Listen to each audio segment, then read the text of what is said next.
Halo rakyat kecil sekalian, pernah nggak kalian bertanya kenapa biasanya suatu kebenaran dianggap mulia oleh satu kelompok, tapi di balik itu ada juga yang menganggap bahwa kebenaran itu sebagai sebuah ancaman.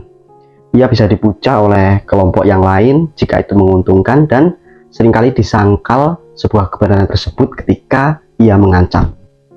Nah, di segmen kali ini kawan-kawan, kita tidak sedang mencari siapa yang benar, melainkan kita sedang bercermin. Karena mungkin yang sering kita lawan bukanlah sebuah kebohongan, melainkan rasa takut dari kehilangan posisi. Selamat datang di segmen storytelling. Selamat menyaksikan.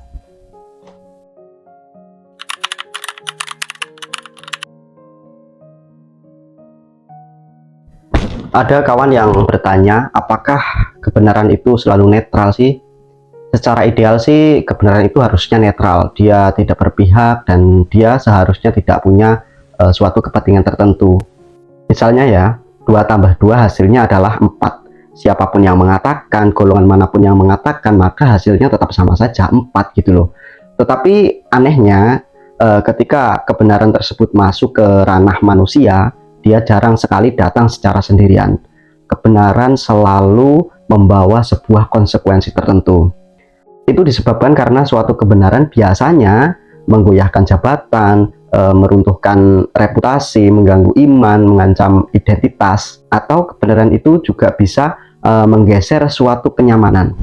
Dan di titik inilah kawan-kawan, kebenaran mulai tidak disukai. Bukan karena dia itu salah, melainkan karena biaya dari sebuah kebenaran itu terlalu mahal.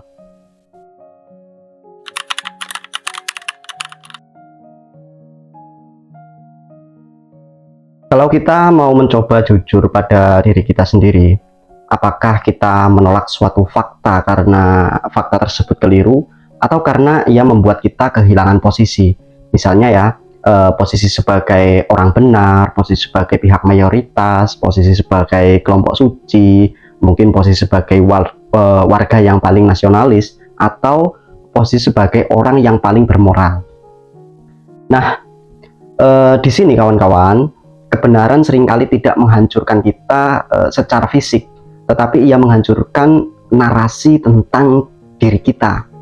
Dan manusia, mereka lebih rela kehilangan sebuah kebenaran dibanding kehilangan citra. Karena citra itu biasanya memberi rasa aman, sementara sebuah kebenaran selalu menuntut sebuah perubahan.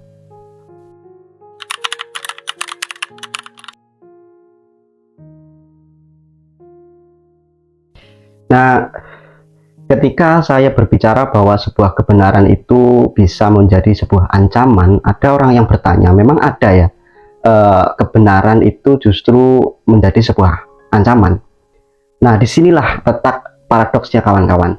Kita mengaku mencintai sebuah kebenaran selama kebenaran itu membenarkan keyakinan kita, menguatkan kelompok kita, dan mungkin menguntungkan posisi kita.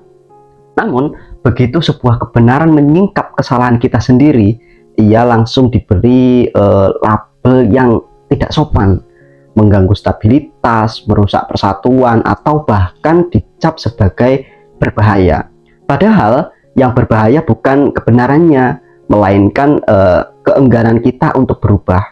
Dan seringkali yang kita sebut membela nilai sebenarnya adalah, lebih tepatnya dapat kita katakan sebagai membela kepentingan kita sendiri.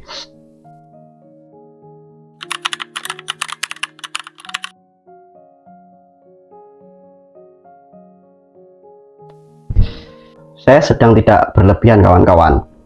Ini ada contoh yang sangat nyata. Misalnya kita ambil contoh dalam ruang sosial dan politik ya. Kebenaran pada umumnya jarang sekali berdiri sendiri. Ia selalu bertabrakan dengan kepentingan-kepentingan tertentu. Misalnya kekuasaan, ideologi, agama, identitas, dan mungkin mayoritas. Ketika mayoritas ini merasa terancam, disinilah kawan-kawan, kebenaran justru berubah menjadi minoritas. Bukan karena kebenaran itu kecil, tapi karena kebenaran itu mungkin saja tidak lagi populer. Nah, di situasi itu kawan-kawan, kita kemudian menciptakan, pada umumnya kita menciptakan musuh imajiner.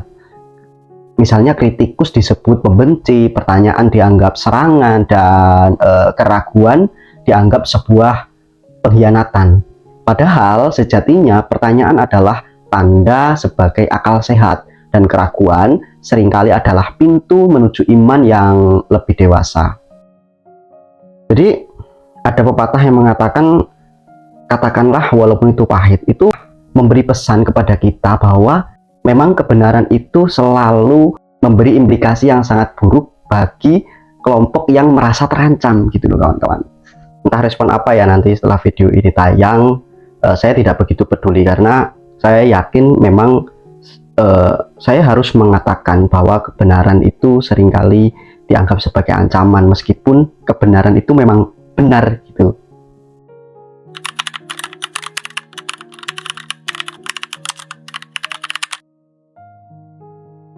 Dan kalau kita mau mencoba, kawan-kawan, mari kita berhenti sejenak. Bukan untuk melihat penguasa ataupun melihat kelompok lain, tetapi melihat kepada diri kita sendiri. Pertanyaannya sederhana untuk kalian semua, tetapi mungkin terkesan tidak nyaman. Misalnya nih, jika kebenaran itu merugikan posisi kita hari ini, apakah kita masih akan membelanya? Jika kalian semua menjawab dengan penuh keraguan, maka mungkin masalahnya bukan pada kebenaran itu, melainkan pada ketakutan kita kehilangan siapa diri kita selama ini. Dan nanti ya, setelah kamu menonton video ini, coba renungkan pertanyaan itu dan pikirkan, kira-kira kebenaran itu jika tidak menguntungkan posisi kita, apakah kita akan menerimanya? Itu PR buat kalian ya.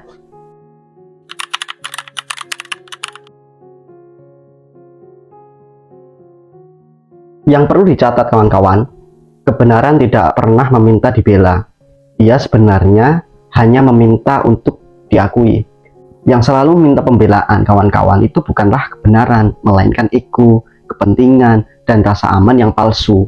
Mungkin kebenaran selama ini memang netral, tetapi manusialah yang tidak benar-benar netral ketika posisi mereka mulai dipertaruhkan. Dan perlu diingat kawan-kawan, di segmen ini dibuat bukan sebagai sebuah tuduhan, melainkan ini sebagai sebuah undangan untuk bercermin. Karena di segmen ini kawan-kawan, yang kita uji bukan lagi soal dunia, melainkan kebenaran kita terhadap diri kita sendiri. Terima kasih sudah menonton, sampai jumpa di segmen storytelling selanjutnya.